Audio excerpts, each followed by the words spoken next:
Izin, Bu. Boleh Bapak, iya, Bapak Ya. Made mau merekam? Saya kasih akses ya Bapak.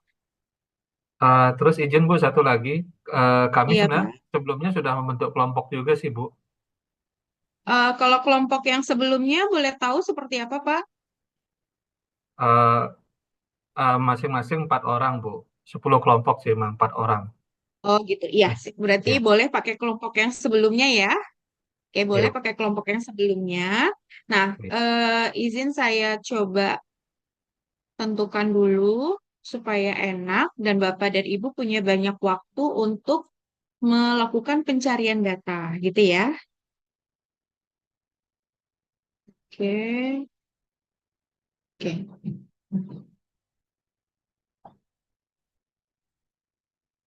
Hmm, Berarti ada 10 kelompok ya. Kelompoknya sudah ditentukan, silakan menggunakan kelompok yang awal. Nah, di sini kita akan menggunakan pertama adalah analisis diskriminan, kemudian regresi logistik, kemudian Ibu, SEM yang Amos, ya. Ibu maaf memotong. Sebenarnya Iya, awalnya itu gimana? 10 kelompok Ibu karena tiga diminta sama Bu Iza di awal untuk 10 kelompok. Namun pada saat presentasi ditugaskan oleh Bu Iza kemarin jadinya hanya 9 kelompok. Dengan satu kelompok itu ada yang 5 orang Bu. Jadi ada 9 kelompok. Oh, gitu. Iya Bu. Kenapa? Karena Karena tidak hadir atau bagaimana? enggak sih. Saya pakai dua device dulu ya, di rumah saya hujan. Oh iya Ibu. Jadinya tidak terdengar jelas. Sebentar ya, saya pakai Baik dua Ibu. device. Di sana nggak hujan ya? Saya lagi nggak hujan sih Bu di dekat kampus. Saya Oh, di hujan. sini deras. Deras banget ini Jakarta Timur. Bentar ya, saya masuk dulu. Kayak dua device.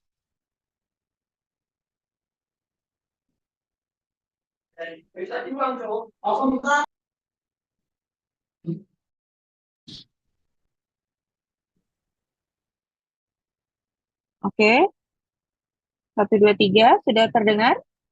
Sudah Ibu. Ini lebih jelas. Soal hujannya besar sekali. Oke, jadinya 9 kelompok. Kenapa? Tidak hadir atau bagaimana, Mbak Hesti? Gini sih Ibu, pertama kan di absen yang ada di SIS itu ada Heeh, sekitar kalau nggak salah hampir 40 orang Bu. Jadi sehingga Bu heeh, Iza meminta untuk 10 kelompok. heeh. Namun ternyata pada saat absen di grup itu hanya yang aktif sekitar 37 orang Bu. Sedangkan dari Bu Iza meminta untuk satu kelompok itu 4 orang maksimalnya. Sehingga ternyata hanya ada 37 orang dan satu orang itu hanya sendiri di kelompok 10 sehingga dia masuk ke satu kelompok di kelompok berapa itu. Jadi satu kelompoknya ada 5 orang Bu. Jadi hanya 9 kelompok jadinya Bu. Oh gitu, oke oke. Gini Iya. ya, berarti oke.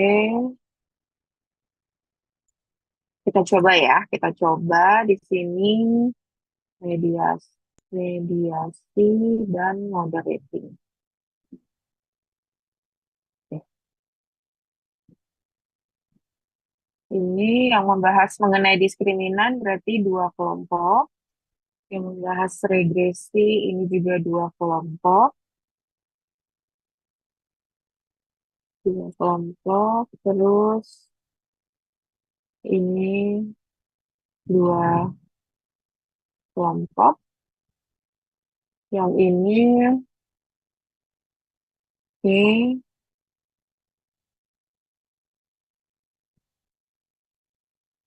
ini 1 kelompok. Dan yang moderating itu 2 kelompok ya. Oke, udah benar belum? 89 ya? Sudah? Koesi sudah benar belum? Iya Tolong Ibu. dibantu. Sudah ya? Oke. Nah, jadi nanti di pertemuan kedua Udah terakhir, Ibu. ya, oke. Di pertemuan kedua terakhir, teman-teman akan melakukan presentasi. Presentasi di pertemuan ke-13 itu yang analisis diskriminan dan regresi logistik 2 kelompok. Untuk yang SEM Amos dan PLS itu 2 kelompok. Nah, sorry. SEM Amos 2 kelompok, SEM PLS yang mediasi itu 1 kelompok, yang moderating itu 2 kelompok.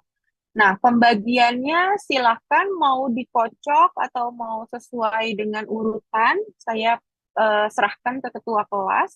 Apakah ada ketua kelasnya? Saya Ibu ketua kelasnya. Oke, Kak Hesi ya. Kak Hesi tolong aja Ibu. gini, kalau biar adil, tidak ada prasangka gitu ya. Jadi kamu kocok aja, bikin diskriminan 2 undian, logistik 2 undian, Amos mediasi 2 undian, PLS mediasi 1 undian, moderating PLS itu 2 undian, dikocok, nanti yang kelompok 1 dapat apa sampai kelompok 9 gitu ya. Biar adil aja, supaya tidak ada yang merasa keberatan kalau dipilihkan gitu. Nah, kemudian isi papernya apa saja? Ya, jadi saya minta dibuatkan paper sesuai dengan alat analisisnya. Yang pertama pasti latar belakangnya, gitu ya. Kemudian di situ latar belakang di dalamnya sudah mencakup seperti perumusan masalah dan tujuan ya. Berarti di sini bahasanya pendahuluan. Pendahuluan mencakup latar belakang, kemudian di sini juga ada perumusan masalah dan tujuan, gitu ya. Kemudian ada di sini tinjauan pustaka.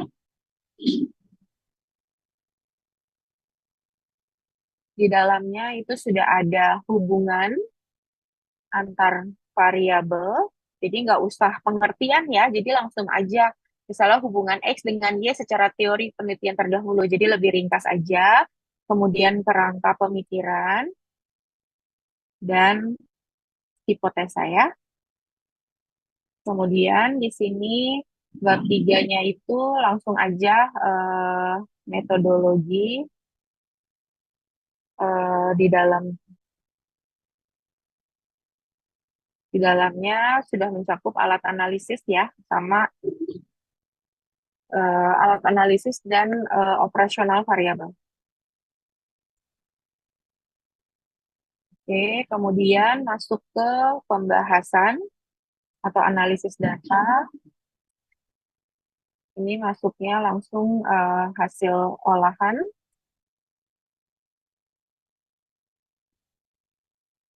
dan analisis.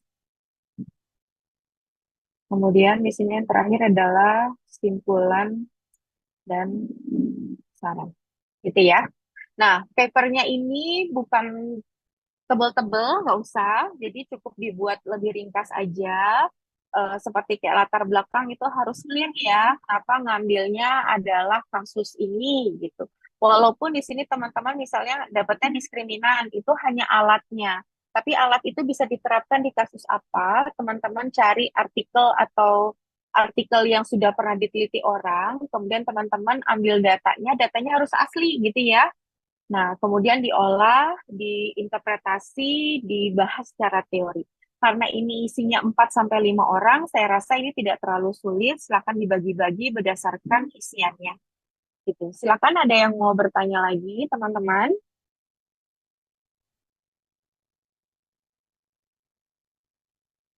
Izin Bu, Boleh, silakan. sebenarnya yang di kelompok itu udah ada urutannya sih Bu. Jadi dari 1 nanti yang pas kemarin itu diisi sesuai urutan kelompoknya itu sih Bu. Jadi ada 1 sampai 9 diisi oleh teman-teman sendiri. Apakah boleh mungkin Bu? Jadi dari kelompok 1 langsung mungkin analisis diskriminan Boleh, atau nggak apa-apa. dari mulai logistik. Soalnya kalau Boleh. kocok takutnya saya agak gimana Boleh, gitu boleh. sih Bu. Boleh Kak Hesti, boleh. Pokoknya Iya Bu. bagaimanapun juga, jangan sampai bikin ricuh aja ya pemilihan alatnya ya. Jadi Iya silakan takutnya diatur malah, aja. iya takutnya saya kocok gitu. Iya Bu. Oke, nggak apa-apa, nggak apa-apa. Jadi pokoknya saya minta sebijaksana mungkin saya sih sebagai ketua kelas untuk menentukan teman-teman dapatnya apa. Dan ini kan ada waktu kurang lebih sampai 1,5 bulan ya untuk sebelum kita melakukan presentasi. Jadi saya rasa cukup waktunya bisa dikerjakan dari sekarang. Kalau misalnya gini, Bu Nur kan saya belum dapat yang SEM Atmos, atau saya belum dapat yang SEM PLS, ya bagaimana saya ngerjain? Ya, minimal Bapak dan Ibu cari dulu kasus yang mau diambil, kemudian cari dulu datanya, nanti baru setelah diajarkan, baru Bapak Ibu proses, gitu ya. Oke, gitu ya, teman-teman ya. Ada yang keberatan atau ada yang mau dibicarakan? Silakan, silakan. Ada yang mau ditanyakan? Cukup jelas? Nanti papernya pastikan jangan kopas ya nanti karena akan saya uji. Yang pertama adalah uji Turnitin dulu untuk memastikan teman-teman melakukan pekerjaannya dengan baik. Nanti setelah Turnitinnya di bawah 30 baru saya nilai. Nilai mengenai substansinya, mengenai pengolahannya, mengenai analisisnya dan sebagainya. Kalau nanti Turnitinnya masih di atas 30, pasti saya kembalikan untuk teman-teman perbaiki dulu baru saya nilai. Gitu ya, sepakat ya? Oke, ada yang mau dibicarakan? Belum? Oke. Kalau belum, kita lanjutkan dulu ke materi kita yang pertama setelah UTS, yaitu analisis diskriminan. Teman-teman sudah saya berikan baik file atau dokumen serta datanya untuk kita latihan.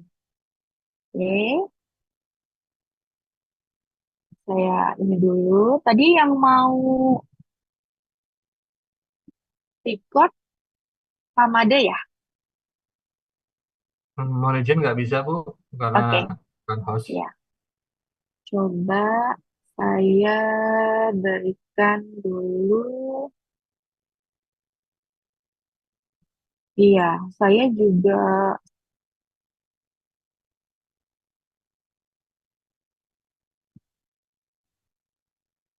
Bentar ya, coba saya bisa nggak?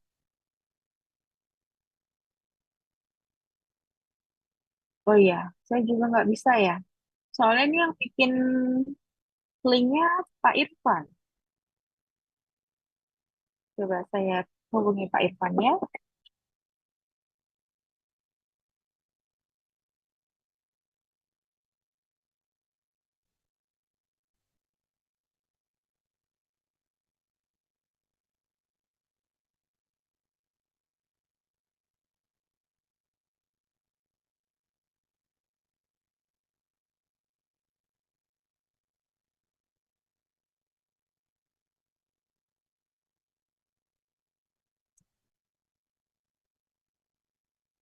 Oke. Pak Made, saya sudah hubungi Pak Irfan, tapi belum ada balasan. Mohon ditunggu dulu ya. Untuk itu kita lanjutkan saja dulu Baik, Bu. mengenai materi kita ya. Oke.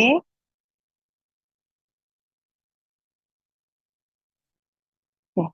Hari ini kita belajar mengenai analisis diskriminan. Nah, analisis diskriminan ini termasuk ke dalam statistik multivariat.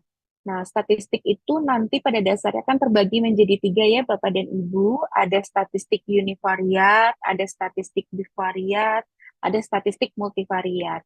Apa perbedaan di antara ketiganya? Perbedaannya adalah berapa banyak jumlah variabel yang sedang kita teliti.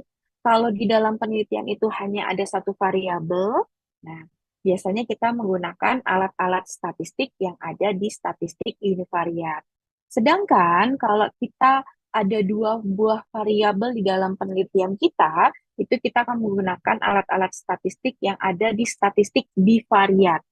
Nah, kalau jumlah variabel di dalam penelitian kita itu lebih dari dua, bisa tiga, bisa empat, dan seterusnya, maka itu akan menggunakan alat-alat statistik yang ada di dalam statistik multivariat.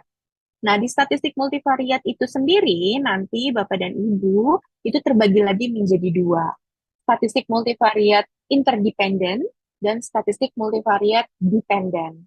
Nah, statistik multivariat interdependen itu berarti di dalam penelitian kita tuh variabel-variabelnya tidak ada yang berkedudukan sebagai variabel independen maupun variabel dependen, gitu ya.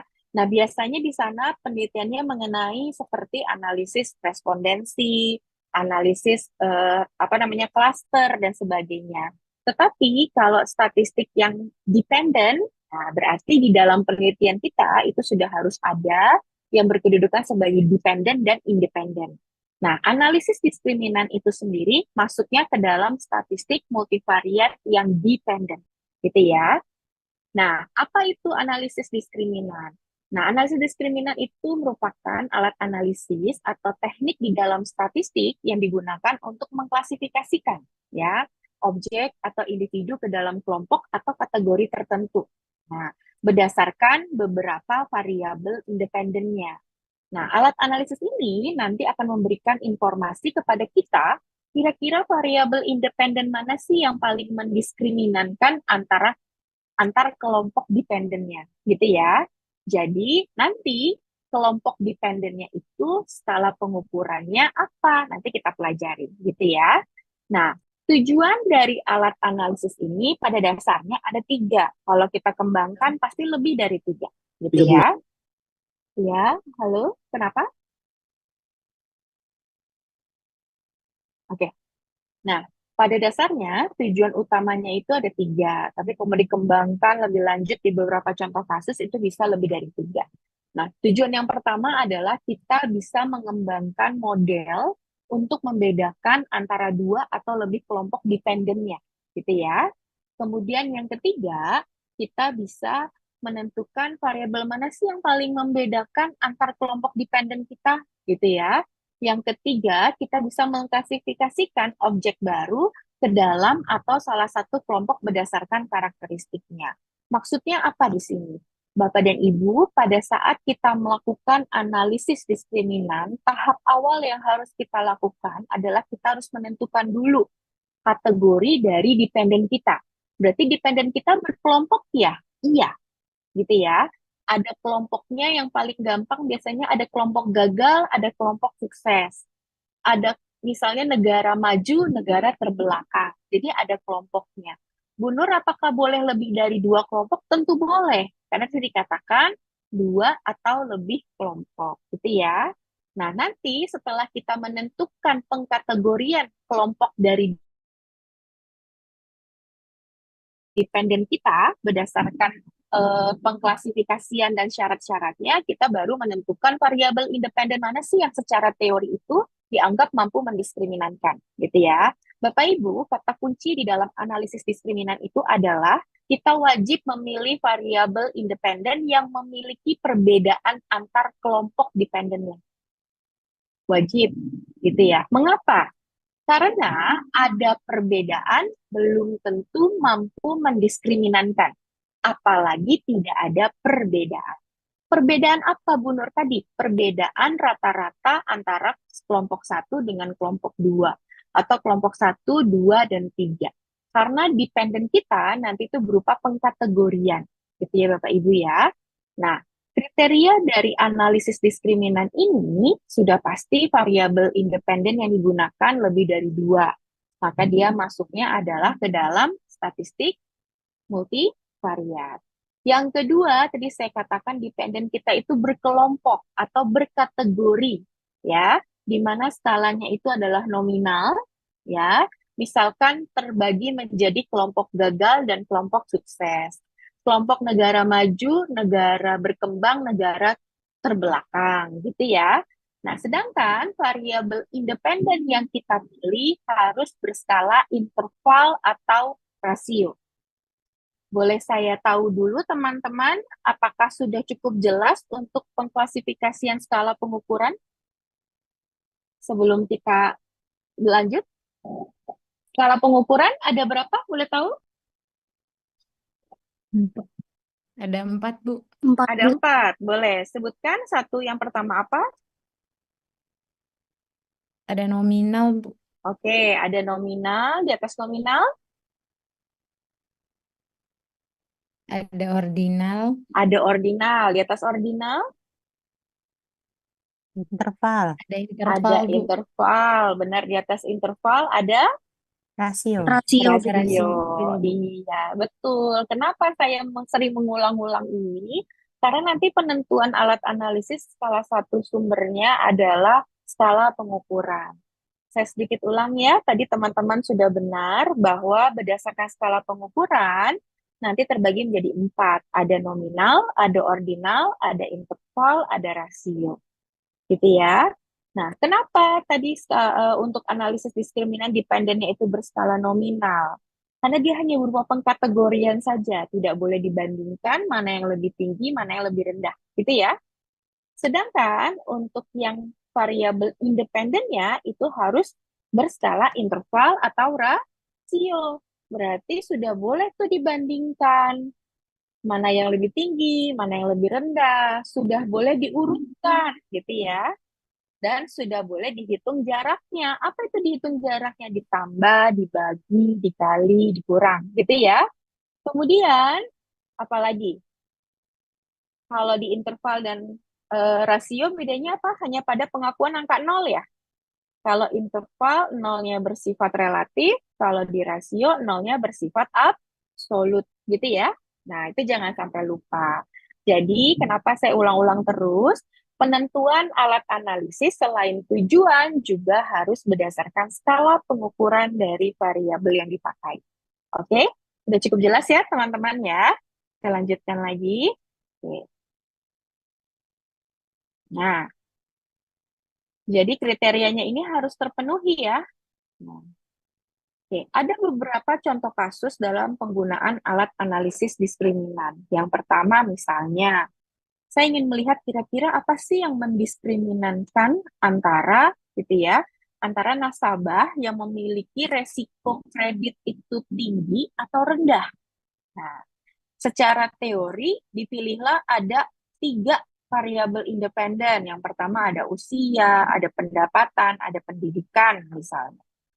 Nah, di sini ya dia memilihnya itu kira-kira dari ketiga variabel ini gitu ya, dari ketiga variabel ini kira-kira mana sih yang mendiskriminankan antara nasabah kredit yang dia kemungkinan akan beresiko tinggi dan dia beresiko rendah.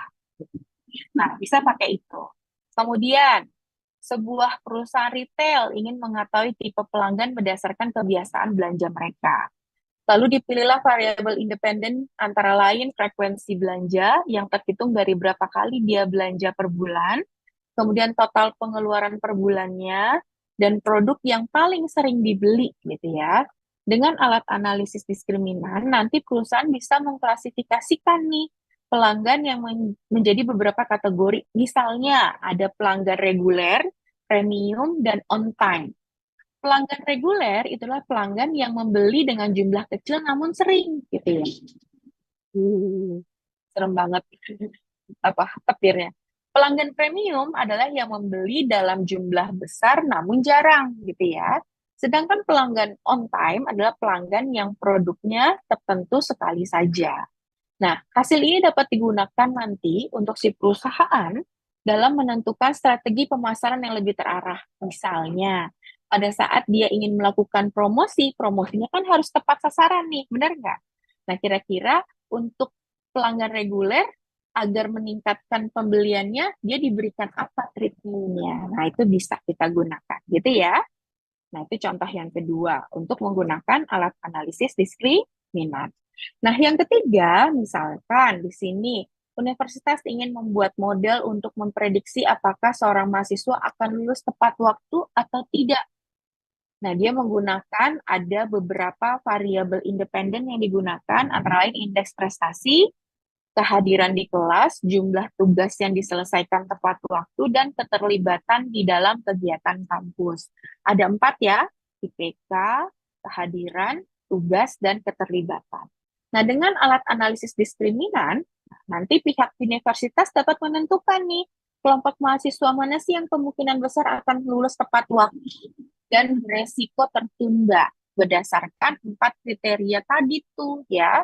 Nah, ini akan membantu universitas untuk memberikan bimbingan lebih intens kepada mahasiswa yang berpotensi mengalami keterlambatan kelulusan. Jadi banyak cara yang bisa digunakan untuk menggunakan alat analisis diskriminan ini. Gitu ya, teman-teman ya. Silakan ada yang ditanyakan dulu. Belum? Kalau belum, saya lanjut dulu ke contoh kasus, terus kita coba jawab sama-sama, gitu ya. Saya coba ya Bapak udah bisa nge-record belum? Nah, belum juga Pak. Pak Made belum juga. Pak Ivan-nya juga belum balas WA saya ya. Baik, Bu. Oke, nggak apa-apa, nanti saya tulisin ya Pak langkah-langkahnya ya.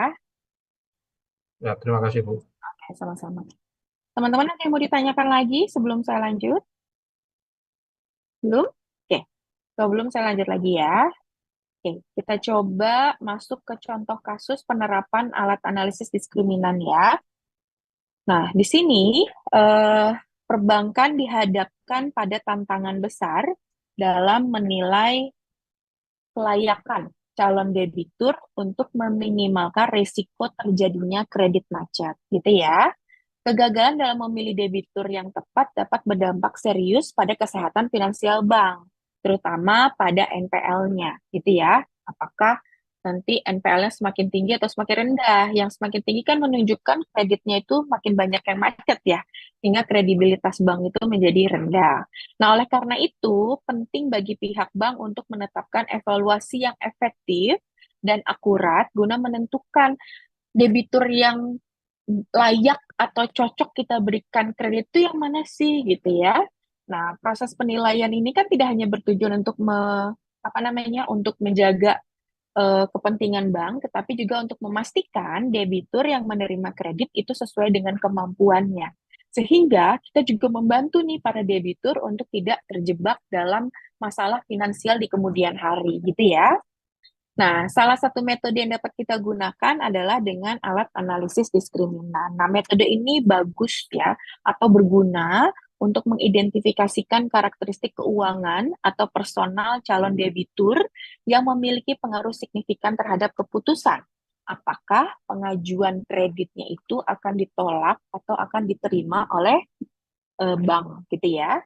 Nah, menggunakan alat analisis diskriminan, nanti bank akan lebih mudah nih untuk menentukan pola yang membedakan debitur yang layak mendapatkan kredit dan yang debitur beresiko tinggi untuk tidak bisa membayar di kemudian hari.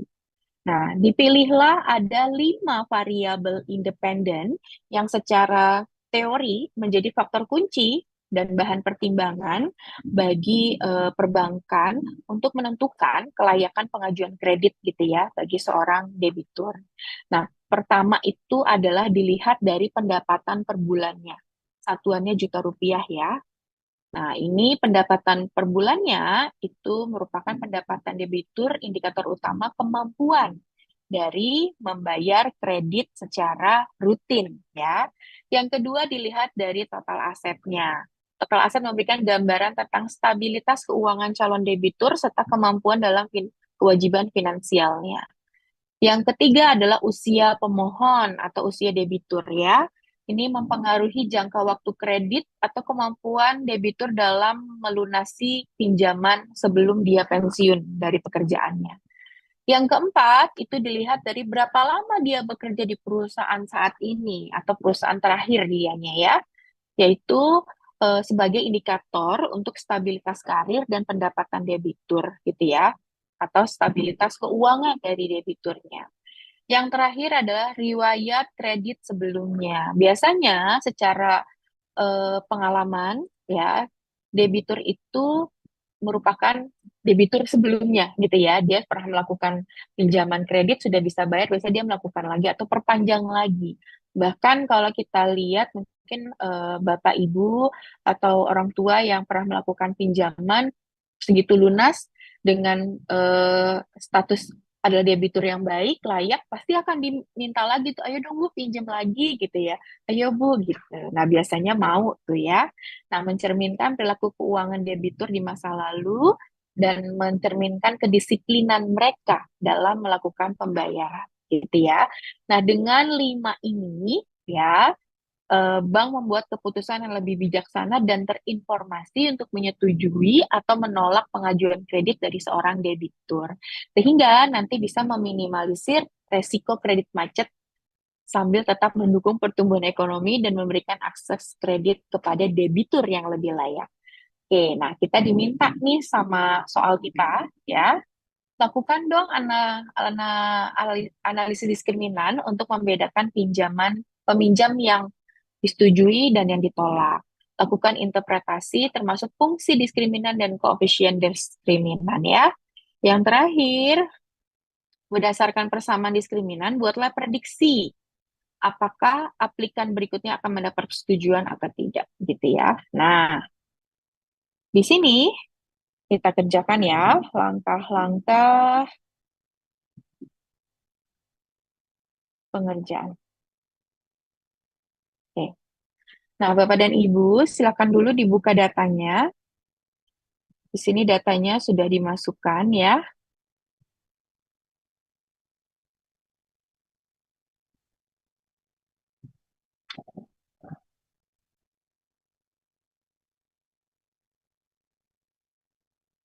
Oke.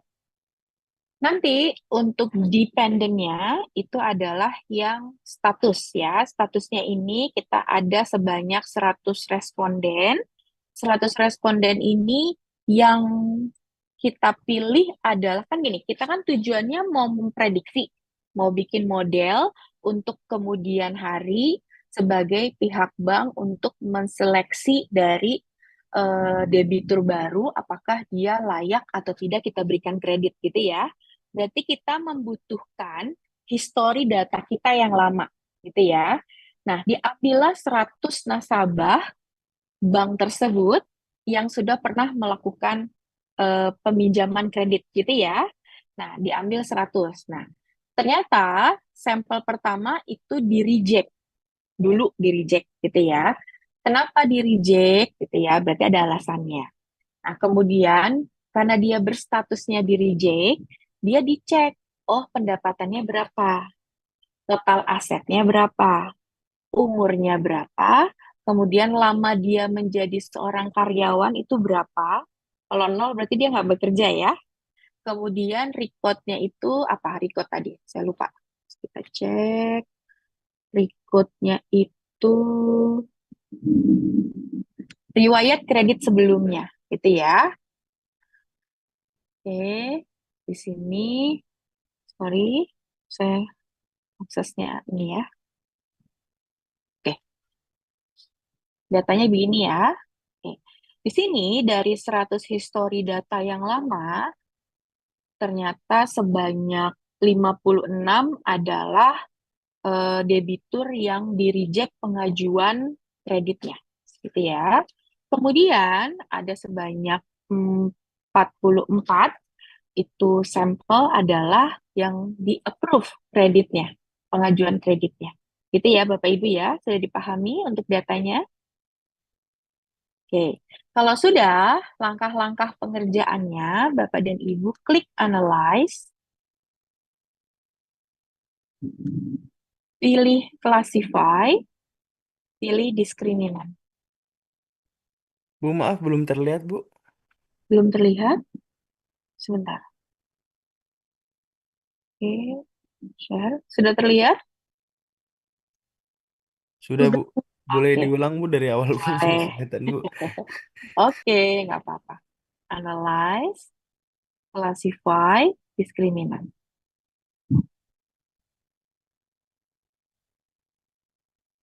Diklik dulu. Oke. Kemudian, sebentar ya, teman-teman tetap di situ ya. Saya close dulu. Oke, di status reject, tadi kan saya bilang kalau diskriminan itu variabel dependennya akan berupa kategori. Kategori kita udah benar ya, reject sama approve ya. Nah, sekarang kita lihat nih di soal dia codinginnya angka berapa. Nanti karena membutuhkan informasi itu. Oh, ternyata reject 0, yang di approve 1. Ya, reject 0, di approve 1. Oke.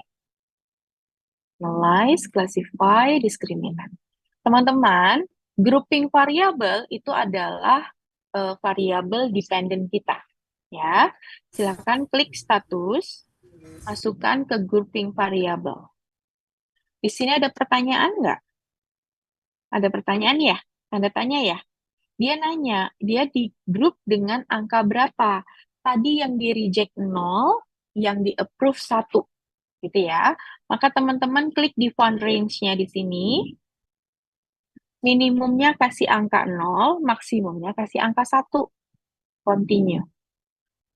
Bu Nur, boleh nggak kalau saya reject-nya 1, kemudian approve-nya 2, boleh, nggak masalah. Nanti maksimumnya 1, minimumnya 1, maksimumnya 2. Itu ya. Jadi tergantung Bapak dan Ibu itu mengcodingnya dengan angka berapa. Di soal kita di codingnya reject 0, approve 1. Berarti minimum 0, maksimum 1. Gitu ya.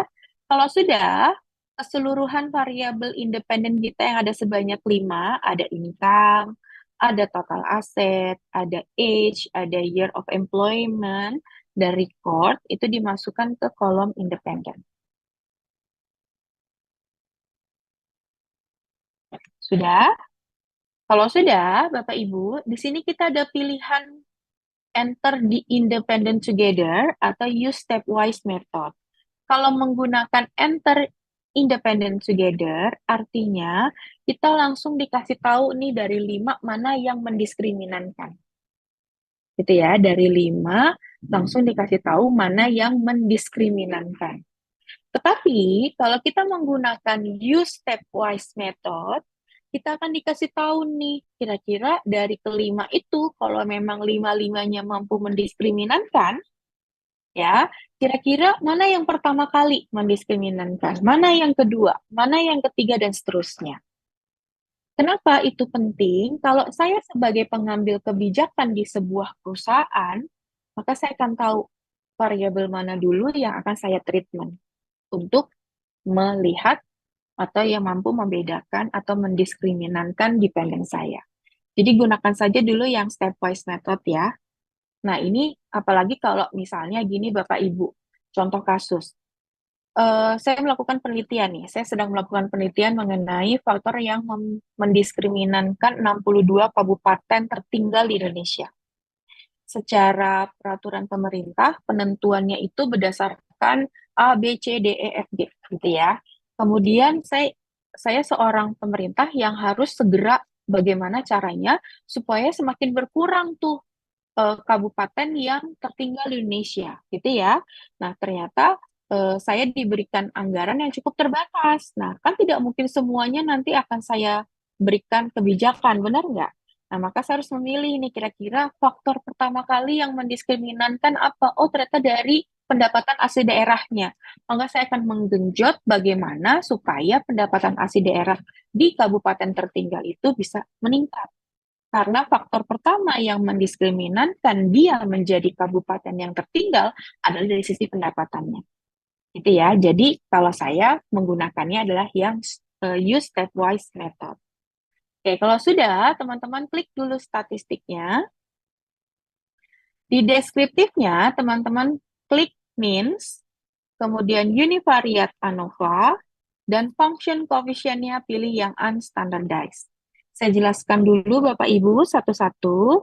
Di deskriptif, means itu akan menunjukkan rata-rata dari setiap variabel antara kelompok yang di-reject dan kelompok yang di-approve. Untuk apa? Untuk kita menggambarkan karakteristik dari data kita dulu di awal. Oh, dari income. Rata-rata yang lebih tinggi yang mana? Apakah di kelompok yang di-reject ataukah di kelompok yang di-approve gitu ya. Kemudian, apalagi? Oh, dari umur. Kira-kira rata-rata umur yang di kelompok yang di-reject rata-ratanya berapa? Apakah lebih tua, apakah lebih muda, atau bagaimana? Nah, kan kita perlu menggambarkan karakteristik dari data yang sedang kita teliti, gitu ya. Maka nanti pada saat kita mengklik means, itu akan keluar nilai rata-ratanya per kelompok, per variabel. Kemudian, univariate ANOVA, ini penting sekali Bapak Ibu. Ingat di awal saya mengatakan, Bapak dan Ibu haruslah tepat memilih variabel independen atau faktor yang menentukan ya kelompok dependen kita. Yang tepat yang seperti apa? Yang tepat adalah yang memiliki perbedaan rata-rata antara kelompok yang di-approve dan kelompok yang di-reject. Contoh misalnya, saya ingin melakukan penelitian ya yang bertujuan untuk melihat apa sih yang mendiskriminankan antara masyarakat yang tanda kutip kaya dan miskin. terus saya pilih kendaraan gitu ya, variabel independennya.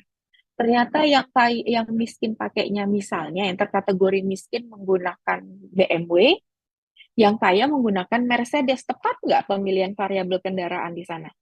Tidak tepat kan? Nah, jadi di awal kita harus memastikan faktor penentunya itu sudah tepat dulu. Walaupun secara teori harusnya dilihat dari kendaraan gitu ya. Tapi ternyata untuk sampel kita, variabel kendaraan nggak pas. Kenapa orang yang terkategori miskin pakai BMW, yang terkategori kaya pakainya Mercedes? Apa bedanya tuh kendaraan itu? Gitu ya.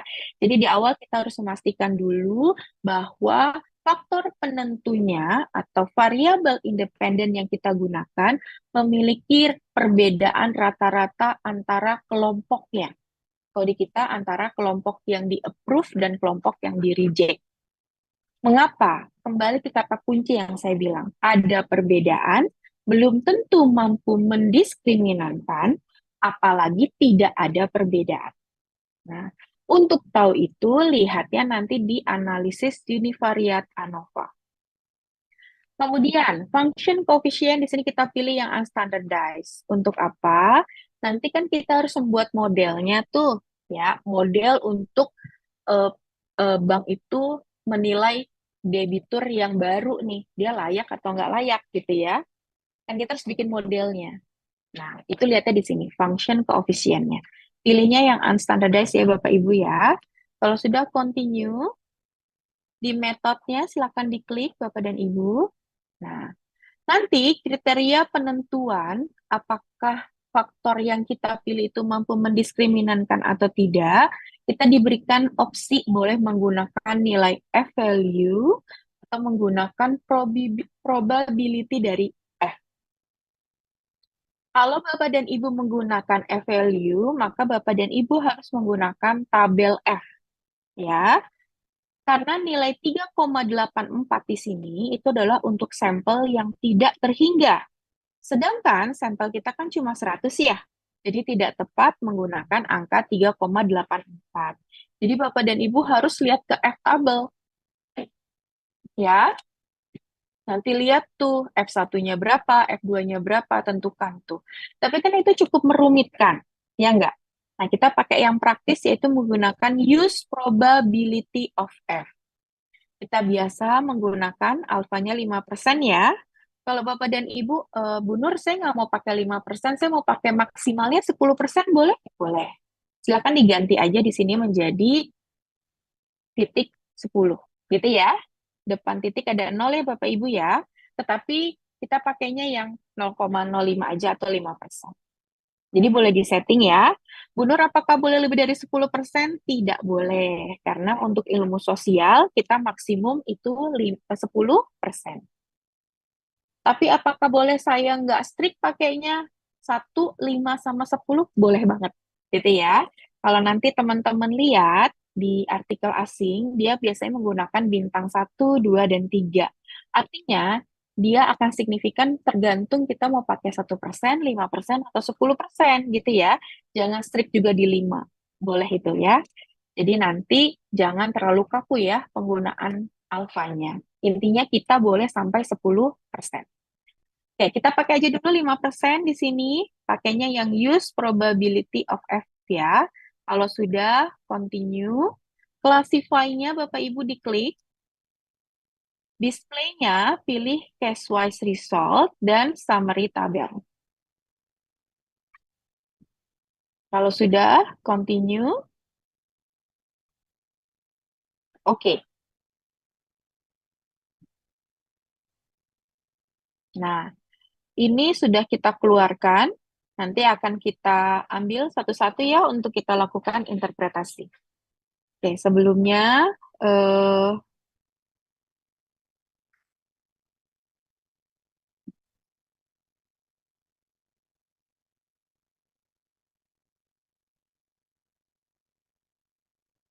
Bu, boleh izin bertanya, Bu? boleh, silakan. Bu, izin kalau mau download IBM SPSS tuh seperti apa ya, Bu? Entah punya linknya, Bu. Soal dari kemarin saya belum bisa ya, Bu. Oh gitu. eh Nanti saya coba carikan. Cuma saya nggak tahu cara installnya ya, karena saya juga kemarin kalau install-install itu pakai bagian teknisi di Fakultas Ekonomi. Teman-teman ada yang berhasil nggak punya SPSS? Ada yang sudah berhasil? Saya udah punya sih, Bu, tapi udah Nah, lama gitu. Beli, udah tapi lama. saya beli di Shopee, Bu. Nah, iya, jujur, teman saya beberapa juga belinya katanya di Shopee. Nanti di Shopee itu dibantu dikasih cracknya ya, kohesi ya, kalau nggak salah ya. Itu nanti Iya, untuk Ibu, yang tapi ada videonya juga gitu, Bu. iya, heeh. Nanti silakan aja ya Mas ya. Nanti hubungi Mbak Kohesi, tanya link belinya di mana. Kemudian setahu saya nggak terlalu mahal ya, masih di bawah under 50.000 ya Mbak. Benar nggak? Apa Ih, saya salah? tergantung, Bu. Karena saya pakainya Mac, jadi agak lumayan sih, Bu. Tapi kalau Oh iya, pakai yang Windows, benar. lebih murah Heeh, sih, Bu. benar. Benar, benar. Iya, benar. Benar, benar. Sekarang semua mah udah bisa ya. Dulu kalau yang Mac kan nggak boleh ya, harus asli ya. Sekarang alhamdulillah udah bisa ya. Nanti di sana Iya, aja ya Bu. Mas ya. Tolong dibantu temannya dikasih linknya aja ya, Mbak Hesi ya. Ya Bu, Baik, terima Ibu. kasih Bu. Ya, sama-sama. Oke, ada lagi yang mau bertanya? Kalau belum, eh sebentar. Di sini Hmm, Bu, boleh, di mana? Ibu, di sini Ya, Bu. ya, ya. Monggo, silakan. Ya, tadi mau menanyakan perihal eh, Tapi suaranya ini putus-putus. kriteria tadi itu F value tadi. Karena Mas, maaf, tadi itu kan putus-putus syarat suaranya. yang apa data yang kita punya itu adalah 100 sampel gitu. Maaf, Kak Hesi, suaranya putus-putus nggak? Apa saya doang yang kedengeran putus-putus? Di saya juga putus-putus, Bu, Ya, patah-patah. ya, Mas, maaf, ini putus-putus. Saya nggak bisa mendengar dengan baik. Dengar nggak Bu?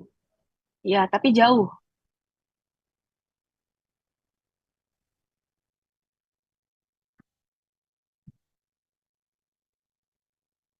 Halo? Ya Ibu. Ya, gimana? Silakan. Ya, tadi Ibu menjelaskan bahwa kalau di kriteria, Ya, di putus-putus juga, Mas. kriteria Maaf, tadi itu value Mas. itu ya, ada syarat Mas, maaf, saya saya nggak bisa ngecek. dengar yang baik, Mas. Maaf. Mas Febra ya? Mas Febra, maaf nih, saya nggak bisa dengar dengan baik.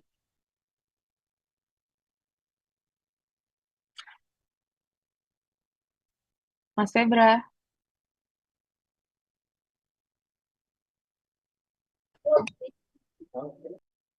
Oke, saya baca ya di grup ya. Izin pool perbedaan sampel yang tak terhingga itu berapa jumlahnya jika harus terhingga? Oh, enggak. Maksudnya, kan kadang di F-table itu kan sampelnya misalnya cuma sampai 100 F-table atau 200. Nah, berarti nanti di bawah paling akhir dia kasih lambang tidak terhingga. Artinya kalau di atas 200 lebih sampai berapapun sampelnya dia pakai batasannya itu gitu. Itu ya. Maksudnya gitu. Kan tadi kalau pakai nilai F-table, kan kita harus tahu berapa sampel kita. Nah, biasanya di F-table itu ada batasan misalnya sampai 200. Nanti di bawah 200 dia kasih simbol tidak terhingga, kasih angkanya. Jadi kalau di atas 200 ya udah pakai itu aja angkanya 3,84. Itu maksudnya. Itu ya Mas Febra ya. Oke. Ada lagi yang mau bertanya? Ini saya sudah tuliskan langkah-langkahnya, jadi nggak usah khawatir ya, yang nggak bisa report, insya Allah ngikutin langkah ini aja. Oke, kita lanjut. Lanjut ya. Oke. Nah, sekarang interpretasinya.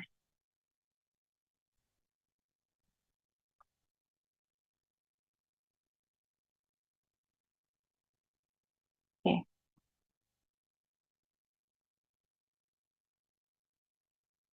Oke, yang pertama yang harus kita interpretasikan adalah kita harus memastikan dulu teman-teman apakah data yang kita miliki ini nih ya, kan kita punya data 100 sampel ya mengenai eh, soal kita kan. Nah, dari 100 sampel itu apakah ada data yang cacat atau enggak gitu ya. Nah, kita harus memastikan dulu. Ngelihatnya di mana?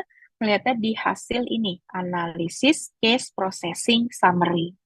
Nah, di sini kita punya sampelnya 100. Yang valid itu juga 100%. Artinya tidak ada data yang cacat. Kalau nanti teman-teman memiliki nilai ini yang 00 ini terisi angka selain 0, itu berarti ada kesalahan dalam penginputan data. Dicek lagi, olah lagi, gitu ya. Jadi yang pertama adalah lihat dulu apakah data yang kita miliki valid atau tidak berdasarkan kriteria ini nih, ya.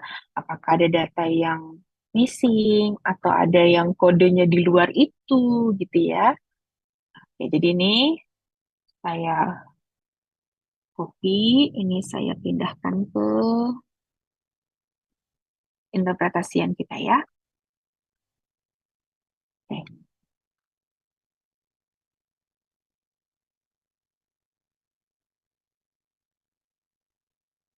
oke.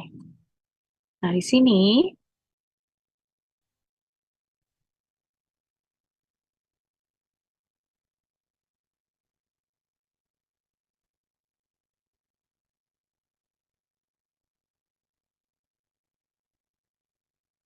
oke, tabel di atas menunjukkan seluruh data sudah lengkap dari 100 observasi atau seluruh data sudah valid ya.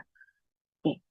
Nah, kemudian yang kedua, kita bisa melihat secara deskriptifnya. Tadi yang saya bilang, menggambarkan karakteristik dari data kita. Yang dilihat yang mana? Ini tabel di grup statistiknya. Ini saya pindahkan.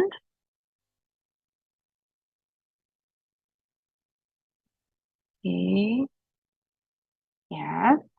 Sini menunjukkan statistik deskriptifnya.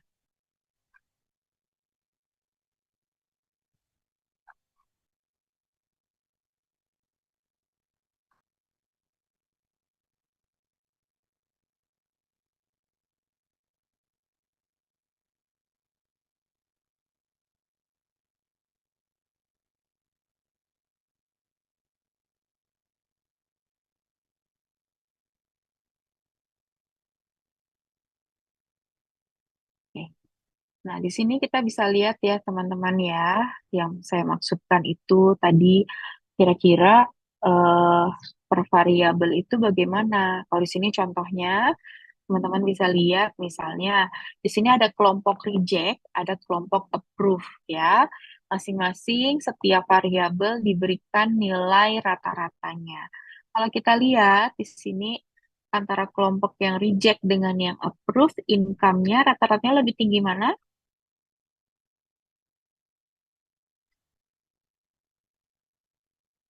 Lebih tinggi yang mana? Approve, Bu. Approve, ya kan? Artinya secara kemampuan finansial itu kelompok yang disetujui lebih tinggi pendapatannya dibandingkan yang di reject, gitu ya. Kemudian dari total asetnya yang di reject itu rata-rata 142, yang di approve 395 gitu ya. Secara tadi dibilang si total aset itu menunjukkan stabilitas keuangan calon debitur ternyata memang lebih stabil yang di approve dibandingkan yang di reject. Itu terus ya. Jadi kita itu melakukan penggambaran dulu karakteristik dari data kita. Ini biasanya itu sebelum analisa ngebahas ini dulu nih. Artinya gini, oh ternyata dari semua ini memang apa namanya yang di yang dibutuhkan gitu ya di tahap awal bahwa memang harus memiliki kestabilan dalam sisi finansial untuk mengajukan kredit terlihat dari income dan total asetnya gitu dan seterusnya. Jadi kita bisa melakukan analisa lebih lanjut berdasarkan deskriptif di awal gitu ya. Nah, selanjutnya apa lagi nih yang harus kita bahas? Yang harus kita bahas adalah ini di tabel yang namanya test equality of group means ya. Nah, oke. Uji perbedaan rata-rata kelompok. Nah, untuk apa tujuannya? untuk bertujuan untuk memastikan faktor-faktor yang digunakan untuk mendiskriminasikan sudah tepat di awal, gitu ya. Tadi ya kata kuncinya apa? Ada perbedaan belum tentu mampu mendiskriminasikan, apalagi tidak ada perbedaan. Nah, di sini karena kita memiliki ada 5 variabel, maka kita harus membentuk uji bedanya ada 5 HA. Oke, 5 HA saya singkat menjadi H1, H2, H3, H4, dan H5. Ya. Nah, di sini ya, H1 itu simbol pakai mu 1 ya. Di sini tidak sama dengan mu 2 ya. Nah, di sini teman-teman harus memastikan, di sini harus paham ya, satu itu adalah yang di-approve, dua itu adalah, satu yang di-reject, dua yang di-approve ya, maksudnya. Nah, di sini berarti terdapat perbedaan rata-rata income ya, income antara kelompok reject dan approve ya, seperti itu.